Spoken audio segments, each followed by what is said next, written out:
La galería escultórica más impresionante que he visto en el Ecuador se encuentra en un camposanto.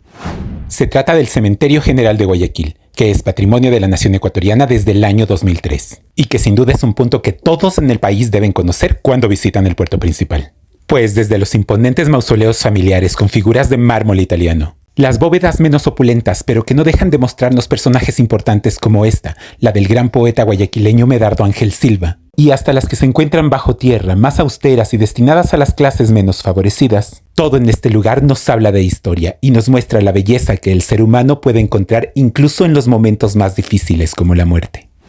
Fundado oficialmente el 27 de abril de 1823 bajo un diseño de Juan Francisco Icaza, este camposanto respondía a las órdenes virreinales emitidas en 1809 y las de Simón Bolívar en 1822. Escogiendo su ubicación a los pies del Cerro de Santa Ana debido a que allí se encontraba previamente un pequeño cementerio para gente de escasos recursos. Se destinó entonces varias zonas, empezando por la que actualmente es la Puerta 3, pero que originalmente era la única puerta de entrada al camposanto, en donde se ubicarían los grandes mausoleos para la clase alta, que son justamente parte de los que estamos observando en este momento y que se encuentran a los lados de la avenida principal. Seguida de la zona de nichos que podríamos decir que era para la clase media, entre las que destacan los de la Sociedad Unión Libanesa, los de la Sociedad Española de Beneficencia que estaban destinados a enterrar a personas de esta nacionalidad que no tenían recursos y que residían en la ciudad de Guayaquil, o los de la Sociedad Italiana Garibaldi, que como ves tiene su propio diseño que destaca de entre los demás. Y finalmente los más sencillos, que se encontraban en la parte más escarpada del cerro y que estaban destinados a las clases bajas.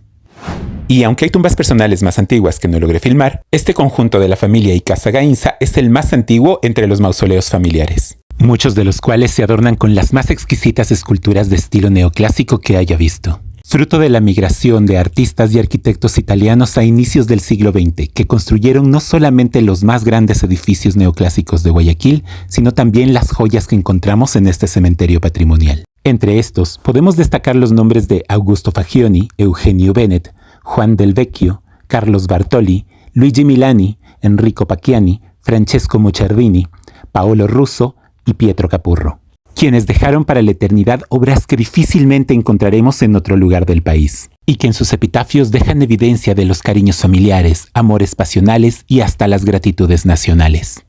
siendo además el lugar de descanso eterno de figuras muy conocidas, como esta del presidente Francisco Robles, la del presidente Emilio Estrada Carmona, que incluso tiene su propia leyenda de que sale y toma taxis, de la que te contaré en otro momento, el político y presidente del Consejo Municipal guayaquileño, don Pedro Carbo, el prócer del 9 de octubre, Francisco Marcos, el prócer y segundo presidente del Ecuador, Vicente Rocafuerte, cuya tumba comparte con la madre del héroe independentista Abdón Calderón, el presidente Diego Noboa y Arteta, parte además de la Revolución Marxista. La poetisa Dolores Sucre, quien además de sobrina del mariscal Antonio José de Sucre, también luchó por el voto femenino. La máxima figura independentista guayaquileña y uno de los padres de la patria, don José Joaquín de Olmedo. El general Rafael María Jimena, prócer del 9 de octubre de 1820. Francisco Roca, parte del triunvirato que gobernó Guayaquil después de su independencia. El general Villamil, a quien Ecuador le debe la incorporación de las Islas Galápagos en el gobierno de Juan José Flores.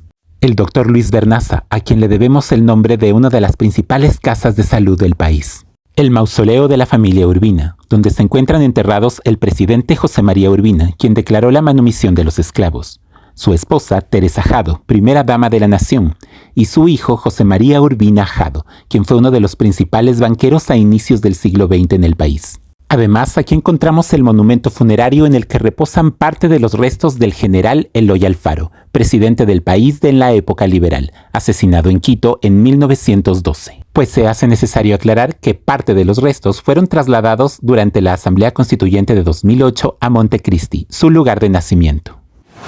En una zona aledaña, donde podemos diferenciar el tipo de arquitectura que se utiliza hacia el Art Deco y los primeros modernismos, también vamos a encontrar a otros personajes importantes, como la tumba al fondo de esta calle del presidente Carlos Julio Arosemena Tola, el conjunto de la familia Ferot Guzmán, que eran conocidos por la tienda J.D. Ferot Guzmán, con su lema "Allá donde usted sabe". La tumba de los esposos Wright Vallarino, fundadores de Supermaxi, la del escritor Joaquín Gallegos Lara, autor de Las Cruces sobre el Agua. A Belisario Torres, quien también fue parte junto con Eloy Alfaro de la llamada Hoguera Bárbara de 1912. El magnífico mausoleo del banquero Víctor Emilio Estrada Chacaluga, hijo del presidente Emilio Estrada, donde también se encuentran enterrados sus hijos, entre ellos Emilio Estrada y Casa, el arqueólogo e historiador.